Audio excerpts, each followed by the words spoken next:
Hey guys, welcome to my YouTube channel. आज हम बात करने वाले काफी यूनिक टॉपिक के बारे में। अगर आप लोगों ने बेन 10 के यूनिवर्स को कंप्लीट देखा है तो आपको ये बात पता होगी कि बेन 10 के यूनिवर्स में बेन 10 के टाइटल को देखा जाए तो वहाँ पे हमें बेन 10 बताया जाता है, यानी कि बेन के पास 10 मॉन्स्टर्स की बॉडी में ट्रांसफॉर्म होने की पावर है। लेकिन बेन 10 ओमनीवर्स तक बेन 10 की वॉच में काफी ज्यादा एलियंस अनलॉक हो गए थे, जिसकी वजह से इतने सारे एलियंस की वजह से बेन 10 के जो फैंस है उनको ये कंफ्यूजन रहती थी कि इनमें से मोस्ट पावरफुल टॉप 10 एलियंस कौन से हैं। और इस टॉपिक को लेके मैंने वीडियो भी बनाई थी, लेकिन वो रैंकिंग हमेशा चेंज होती रहती है, जिसकी वजह से आज हम दोबारा से बात करने वाले बेन 10 के ऐसे टॉप 10 एलियंस के बारे में जो कि 2024 में बेन 10 के मोस्ट पावरफुल एलियंस है। तो हमारी ये वीडियो काफी ज्यादा अमेजिंग होने वाली, इस वीडियो को एंड तक देखना। अगर आपको वीडियो में कुछ भी अच्छा लगे तो वीडियो को लाइक करके हमारे इस चैनल को सब्सक्राइब कर लेना, ताकि आपको फ्यूचर में ऐसी और भी अमेजिंग वीडियोस देखने को मिलती रहे। तो जल्दी से वीडियो को स्टार्ट करते हैं। Number 10, wrath. बेन 10 के यूनिवर्स में रैथ का जो हमें कैरेक्टर देखने को मिला था, ये काफी यूनिक तरीके से दिखाया गया था, जहाँ पे बेन 10 की जो वॉच है उसमें कोई खराबी आ जाती है एक एलियन स्पीसीज की वजह से, और बेन की जो वॉच है वो एक ग्लिच की वजह से बेन को रैथ के डीएनए में ट्रांसफॉर्म कर देती है। और ये बेन 10 के यूनिवर्स में काफी यूनिक एलियन माना जाता है, क्योंकि जब बेन रैथ की बॉडी में ट्रांसफॉर्म होता है उस टाइम पे रैथ के डीएनए को कंट्रोल करना बेन के बस की बात नहीं थी, क्योंकि देखा यह जाता है कि बेन 10 के जितने भी एलियंस वो बेन की तरह बिहेव करते हैं, यानी कि बेन उनको पूरी तरह से कंट्रोल कर सकता है। लेकिन यहाँ पे रैथ के डीएनए को बेन के लिए कंट्रोल करना काफी मुश्किल था, क्योंकि हमें देखने को मिला कि जब भी बेन रैथ की बॉडी में ट्रांसफॉर्म होता है ये बंदा अलग बिहेव करने लग जाता है और काफी ज्यादा बड़बोला हो जाता है, और अपने जितने भी ओपोनेंट्स है या फिर एनिमीज हैं उनके साथ काफी ज्यादा बहस करता है। और हमें देखने को मिला कि रैथ का जो कैरेक्टर है उसके पास हमें काफी यूनिक अटैक्स देखने को मिले, जैसे कि आप लोग को फाइटिंग के अंदर देखने को मिलते हैं, यानी कि मिक्स मार्शल आर्ट में ये बंदा हर एक मूव के बारे में डिटेल में जानता है, क्योंकि इसकी स्पीसीज के जितने भी लोग हैं वो लड़ना काफी ज्यादा पसंद करते हैं। और उनके प्लेनेट पे ये बताया जाता है कि जो बंदा मिक्स मार्शल आर्ट में ज्यादा स्ट्रॉन्ग होगा उसी को अपने प्लेनेट का हीरो मानते हैं। नंबर 9 पे बिग चिल। बेन 10 की यूनिवर्स में बिग चिल की जो फर्स्ट अपीयरेंस हमें देखने को मिली थी वो देखने को मिली थी बेन 10 एलियन फोर्स में, जहाँ पे बेन की जो वॉच है वो रिकैलिब्रेट हो जाती है और क्लासिक वाले जितने भी एलियंस थे वो बेन की वॉच में लॉक हो गए थे। और हमें देखने को मिला कि बेन एक बिग चिल नाम के एलियन डीएनए में ट्रांसफॉर्म होता है, और इसके पास काफी यूनिक एबिलिटीज हमें देखने को मिली थी, जैसे कि बंदा स्टिंग फ्लाई की तरफ फ्लाई कर सकता था। लेकिन इसके पास और भी कई सारी पावर थी, जैसे कि अपनी बॉडी को इंटेंजिबल कर सकता है, यानी कि इसकी बॉडी को देखा जा सकता है लेकिन छुआ नहीं जा सकता। और इसके पास इनविजिबल होने की भी पावर हमें देखने को मिली थी, यानी कि अपनी पूरी बॉडी को इंटेंजिबल के साथ इनविजिबल भी कर सकता है और इसे कोई देख नहीं सकता। इसके अलावा हमें देखने को मिला कि बिग चिल के जो टीथ है वो काफी ज्यादा शार्प है, जिसकी वजह से बंदा मेटल तक को चीर सकता है या फिर उन्हें खा भी सकता है, जिससे इसकी एनर्जी ज्यादा बढ़ती है। और इसके पास हमें आइस अटैक करने की पावर देखने को मिली थी, और ये बंदा आइस अटैक अपने हाथों का यूज करके कर सकता है, अपने माउथ का यूज करके कर सकता है। हालांकि काफी लोगों को इसके बारे में नहीं पता, क्योंकि बेन 10 ने इस पावर का यूज अपने हाथों से कम और अपने माउथ से ज्यादा किया था। बाकी आप लोग नीचे कमेंट करके मुझे बताना कि आपको इसके बारे में पहले से पता था या फिर नहीं।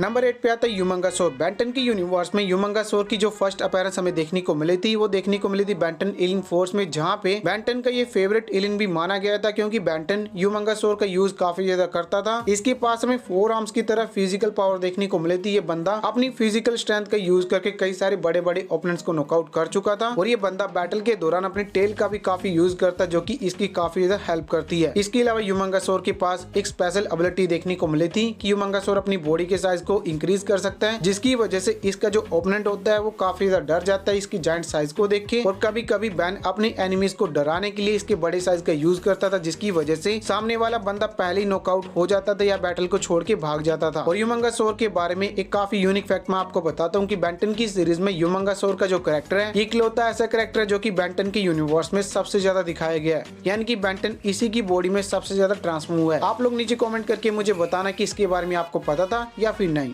Number 7, ghost freak. बेन 10 के यूनिवर्स में इस एलियन की जो अपीयरेंस है वो हमें काफी यूनिक तरीके से दिखाई गई थी। जब बेन इसकी बॉडी में ट्रांसफॉर्म होता है उस टाइम पे बेन को पता लगता है कि इसके पास इनविजिबल इंटेंजिबल होने की पावर है, जिसकी वजह से बंदा अपने एनिमीज को डराने की कोशिश करता था, बैटल में उनको इजीली नॉकआउट कर देता था, किसी की भी बॉडी को कंट्रोल कर सकता था। लेकिन बाद में बेन का ये फेवरेट एलियन बेन के लिए काफी बड़ा खतरा बन जाता है, क्योंकि बेन की वॉच में कभी गोस्ट फ्रीक का डीएनए ऐड ही नहीं था, बल्कि एक जेड स्केयर नाम का एलियन डीएनए गलती से वॉच के अंदर कैद हो गया था और वॉच के हर एक सीक्रेट के बारे में जानता था। और ये बंदा जब बाहर आया उस टाइम पे बेन को मारने की कोशिश करता है, ओमनिट्रिक्स को हासिल करने की कोशिश करता है ताकि पूरी दुनिया पे राज कर पाए, और बेन इसके साथ बैटल करता है और बेन की पूरी टीम मिलके गोस्ट फ्रीक को कई बार मारते हैं। लेकिन अभी तक बेन 10 के यूनिवर्स में गोस्ट फ्रीक पूरी तरह से मरा नहीं है। ये बंदा अपनी बॉडी के छोटे से कण से भी दोबारा से जिंदा हो सकता है, और शायद आप लोगों ने ये चीज नोटिस भी की होगी। आप लोग नीचे कमेंट करके मुझे बताना कि बेन 10 के यूनिवर्स में ये कैरेक्टर आपको कैसा लगता है। नंबर 6 पे आता है बेन का क्रोमा स्टोन। बेन 10 के यूनिवर्स में क्रोमा स्टोन की जो अपीयरेंस हमें देखने देखने को मिली थी ये काफी कूल थी, क्योंकि इसके बारे में ये बात बोली जाती है कि बेंटन की सीरीज में अगर बैन का सबसे मिस्टीरियस एलियन कोई है तो यह है क्रोमा स्टोन, क्योंकि बेंटन एलियन फोर्स में बैन ने इसकी काफी ज्यादा पावर को यूज किया था। लेकिन रियल पावर के बारे में बैन को उस टाइम पे पता लगता है जब हमें सैटेलाइट देखने को मिलता है और सैटेलाइट अपनी फ्लाइंग पावर का यूज करके पृथ्वी से लेके पेट्रोपिया तक फ्लाई करते हुए जाता है और बैन को पता लगता है कि क्रोमा स्टोन तो फ्लाई भी कर सकता था। और इस पावर का बैन ने बेंटन एलियन फोर्स में इससे पहले कभी यूज ही नहीं किया था। यहाँ तक कि गाइस इसकी रियल पोटेंशियल के बारे में बेंटन के यूनिवर्स में अभी तक नहीं बताया गया। हो सकता है कि इसके बारे में आगे और पता लगे, क्योंकि बेंटन एलियन फोर्स में क्रिस्टल सेपियन ने पूरे पेट्रोपिया को दोबारा से रिवाइव कर दिया था और ये देखने में काफी कूल था, क्योंकि एक पूरे प्लेनेट को दोबारा से जिंदा करना काफी ज्यादा अमेजिंग है। नंबर 5 पे आता है बैन का एटॉमिक्स। बेंटन के यूनिवर्स में एटॉमिक्स बैन का एक काफी यूनिक एलियन माना जाता है, जो कि पहले नंबर 2 पे माना जाता था, लेकिन अभी के टाइम पे इसकी पावर के अकॉर्डिंग इस एलियन को नंबर 5 की पोजीशन दी गई है। और एटॉमिक्स के पास कौन सी पावर है आप लोग को पता ही होगा कि एटॉमिक्स जो फ्लाई कर सकता है, स्पेस में सर्वाइव कर सकता है, इसके पास सन जनरेट करने की पावर है और इसके पास इसका जो आर्मर वो काफी स्ट्रॉन्ग है। और इस बंदे ने अपने एक पंच का यूज करके अल्टीमेट ह्यूमंगसौर को नॉकआउट कर दिया था। यहाँ तक कि ये बंदा न्यूक्लियर अटैक कर सकता है, जिसकी वजह से पूरी सिटी तक को डिस्ट्रॉय करने की कैपेबिलिटी रखता है। नंबर 4 पे आता है बैन का फीडबैक। बेंटन ओमनीवर्स में फीडबैक की फर्स्ट अपीयरेंस हमें देखने को मिली थी, जहाँ पे इसकी बैक स्टोरी के बारे में हमें बताया जाता है कि बेंटन क्लासिक के बाद ये बंदा मर गया था मेलवेयर नाम के एक विलन के हाथों, और उसके बाद बैन की वॉच में इसका डीएनए पूरी तरह से खत्म हो गया था। लेकिन बेंटन ओमनीवर्स में दी ओमनिट्रिक्स की वजह से इसका डीएनए दोबारा से रिवाइव हो जाता है और बेंटन इसका रिटर्न करता है और हमें देखने को मिलता है कि अपनी पावर का यूज करके फीडबैक मेलवेयर को उस टाइम पे हरा देता है जब वो काफी ज्यादा जायंट होता है। और बेंटन की सीरीज में ये एलियन बैन का एक काफी यूनिक एलियन माना जाता है, क्योंकि बेंटन ओमनीवर्स के एंड में इस बंदे ने अपनी एनर्जी एब्जॉर्ब करने वाली पावर का यूज करके पूरे बिग बैंग को एब्जॉर्ब कर लिया था और इसी वजह से इस लिस्ट के अंदर ये नंबर 4 पे आता है। नंबर 3 पे बैन का वेविक, जो कि हमें फर्स्ट टाइम देखने को मिला बेंटन क्लासिक के एंड में, जहाँ पे एजमत इसके डीएनए को अनलॉक करता है ताकि बैन इसका यूज करके विलगैक्स की पूरी आर्मी को नॉकआउट कर पाए। और जब बैन इसकी बॉडी में ट्रांसफॉर्म होता है उस टाइम पे बंदा अपनी जायंट बॉडी की वजह से विलगैक्स की पूरी आर्मी को नॉकआउट कर देता है। और बेंटन की वॉच में अभी के टाइम पे वेविक के जितना जायंट एलियन कोई और नहीं है। अगर ह्यूमंगसौर अपनी बॉडी के साइज को इंक्रीज भी कर ले उस टाइम पे भी वेविक का साइज ह्यूमंगसौर के कंपैरिजन में काफी ज्यादा जायंट है। और इसके हैंड्स पे हमें काफी शार्प ब्लेड देखने को मिलती है, जिसकी वजह से एक बार इसने एक जायंट स्टैचू को भी बिना कुछ किए डिस्ट्रॉय कर दिया था। और अल्टीमेट एलियन सीरीज में हमें इसके पास कॉस्मिक पावर देखने को मिलती है, जिसका यूज करके ये पूरे अर्थ को भी डिस्ट्रॉय कर सकता है। आप लोग नीचे कमेंट करके मुझे बताना कि बेंटन के यूनिवर्स का ये एलियन आपको कैसा लगता था और ये बंदा किस कैरेक्टर से इंस्पायर होकर बनाया गया था। अगर आपको पता है तो वीडियो को पॉज करके कमेंट करके मुझे बता दीजिए। अगर आपको नहीं पता तो मैं आपको बता देता हूँ कि वो कैरेक्टर कोई और नहीं बल्कि अल्ट्रामैन मेवियस है। नंबर 2 और नंबर 1 के बारे में शायद आपको पहले से भी पता होगा, तो नंबर 2 पे कोई और नहीं बल्कि बैन का क्लॉकवर्क है, जिसके पास हमें टाइम पावर देखने को मिली थी। और ये बंदा अपनी टाइम पावर का यूज करके लगभग किसी को भी नॉकआउट कर सकता है, जिसके पास टाइम का पूरा कंट्रोल है। उसके बारे में आप लोग अंदाजा लगा सकते हो कि ये बंदा बेंटन के यूनिवर्स में क्या क्या चीजें कर सकता है। और बात करें नंबर 1 के बारे में, तो नंबर 1 पे कोई और नहीं बल्कि बैन का सेलेस्टियल सेपियन यानी कि एलियन एक्स है। बेंटन के यूनिवर्स में बैन के पास अभी के टाइम पे ऐसा कोई और एलियन नहीं है जो कि एलियन एक्स के कंपैरिजन में ज्यादा पावरफुल हो। तो ये थे बैन के टॉप 10 ऐसे एलियन जो कि अभी के टाइम पे रैंकिंग के हिसाब से आपको मैंने बता दिया कि कौन सा एलियन किस नंबर पे है। आप लोग नीचे कमेंट करके मुझे बताना कि आप लोग इस लिस्ट में किसी और एलियन को इंक्लूड करना चाहते हो। कमेंट करके जल्दी से बता देना। और अगर आपको वीडियो में कुछ भी अच्छा लगा तो वीडियो को लाइक करके आपके अपने इस चैनल को सब्सक्राइब कर लेना, ताकि आपको फ्यूचर में ऐसी और भी अमेजिंग वीडियोस देखने को मिलती रहे। तो चलिए फिर मैं मिलूंगा आपसे हमारी अगली वीडियो में, तब तक के लिए बाय बाय।